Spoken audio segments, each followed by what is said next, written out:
सुद्धा धाराशिवच्या खासदाराचं त्याच्यात नाव आलेलं आहे किंवा एकूण 5-6 खासदार आहे. खरं टायगर ऑपरेशन सुरू आहे का काय? नाही, एक गोष्ट तुम्हाला सांगतो, पत्रकारांमध्ये ऑपरेशन टायगर बद्दल माहिती चुकीची आहे. मी आधी म्हणालो, आताही म्हणतो आणि उद्याही हेच म्हणाल, ऑपरेशन टायगर हे 24 तास 365 दिवस चालू आहे.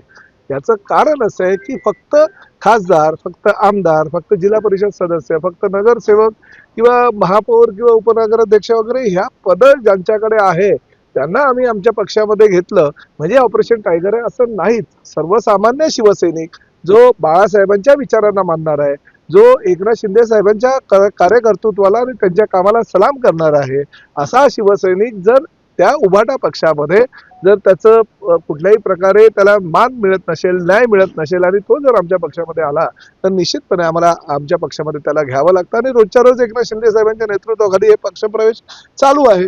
त्यामुळे काही काळजी करायची गरज नाही. ऑपरेशन टायगर हे कालही होतं, आजही आणि पुढे चालू राहील. भविष्यामध्ये अजूनही काही त्यामध्ये तुम्हाला बदल झालेला दिसेल. कोण कोण येतंय ते जरा तुम्ही थोडंसं थांबायला तर हवं.